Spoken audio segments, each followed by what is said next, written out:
चलिए दोस्तों, आज हम लोग सीखते हैं कि निफ्टी बैंक में किस तरीके से ट्रेड किया जाता है। आप लोग सोचते होंगे कि सिर्फ निफ्टी बैंक के ये स्पोर्ट चार्ट को देख के हम लोग ट्रेड कर लेंगे, तो ऐसा बिल्कुल भी नहीं है। ये बिल्कुल गलत है। आप लोग चार्ट पैटर्न को समझते हैं तो बहुत अच्छी बात है। जैसे कि अभी ये डिसेंडिंग ट्राइंगल बन गया, या ये लोअर हाई चलते हुए आ रहा है, ये सारी चीज़ें आप समझते हो तो बहुत अच्छी बात है। लेकिन आपको एक सबसे रामबाण बताने की अगर मैं कोशिश करूं तो वो ये है कि अगर आप निफ्टी बैंक में ट्रेड करते हो तो किसी भी मोमेंटम को आपको कैप्चर करने के लिए किस चीज़ की ज़रूरत होती है वो हम लोग जानने वाले हैं।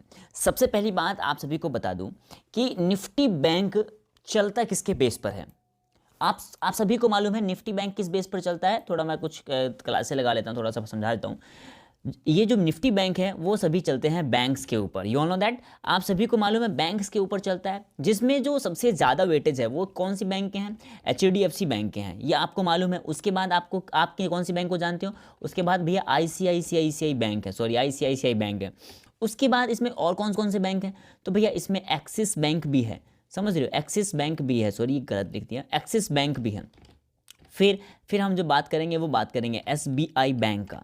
तो दोस्तों ये जो मेजर बैंक्स हैं जिन्हें हमें ध्यान में रखना होता है, first of all HDFC bank जिसकी वेटेज बहुत ज़्यादा है, secondly ICICI bank, SBI bank, another then आप इंडसलैंड बैंक को देख सकते हैं, एक्सिस बैंक को देख सकते हैं। ये सारी चीज़ें बैंक पर डिपेंड करता है।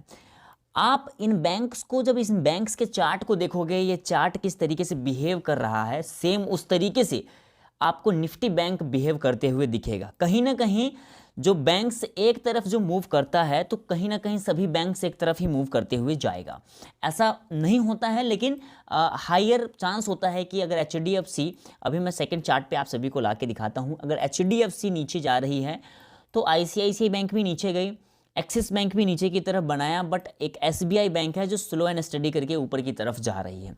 तो हमें ध्यान में क्या रखना है कि सभी बैंकों को ध्यान में रखना है जो ज़्यादा वेटेज वाली है, जो निफ्टी बैंक को आगे ले जाने में काम करवाता है।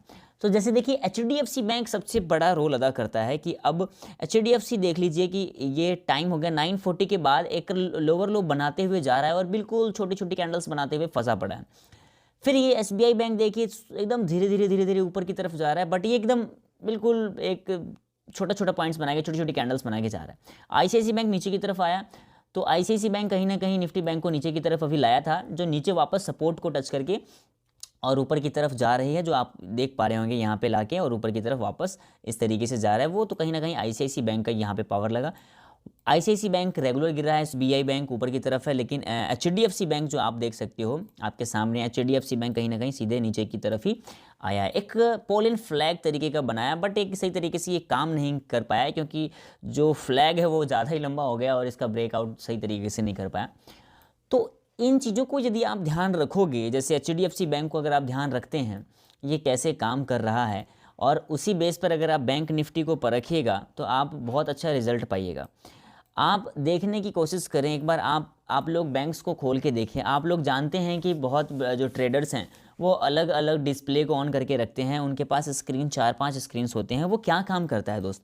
वो यही काम करता है कि भैया एक में उन्होंने अच्छे बैंक्स को खोल के रख दिए, सेकंड में उन्होंने OI डाटा चेक कर रहे हैं कि बड़े बड़े लोग कहाँ पर बैठे हुए हैं, थर्ड जो है कि ग्लोबल डाटा क्या चल रहा है उसे हम ऑन करके यहाँ पे देख सकते हैं। ग्लोबल डाटा पॉजिटिव सेंटीमेंट में, ऑल राइट, सब बढ़िया है, कोई दिक्कत कहीं भी नहीं है, ये सभी आप चेक कर सकते हैं। ज़रूरी नहीं कि कुछ प्लस में है तो ओके रिपोर्ट है, आप इसको खोल के देखिएगा, पता चलेगा क्या कहानी चल रहा है।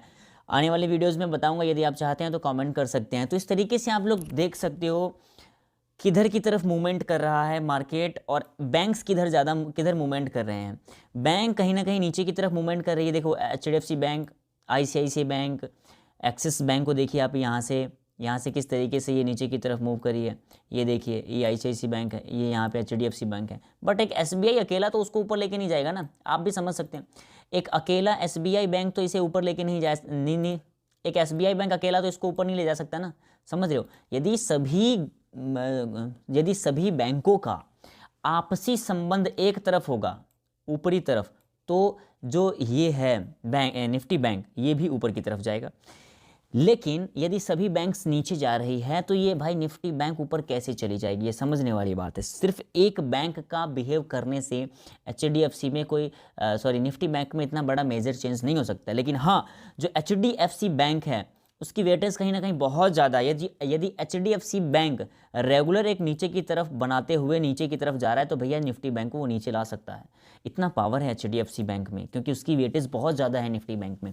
तो इसे समझने की कोशिश करें। सेम निफ्टी 50 में भी है। आपको मालूम है रिलायंस की वेटेज बहुत ज़्यादा है निफ्टी 50 में, तो निफ्टी 50 में अगर आप ट्रेड करते हैं तो आपको वहाँ पे रिलायंस को आपको देखना पड़ेगा कि रिलायंस किस तरीके से वहाँ पे काम कर रहा है।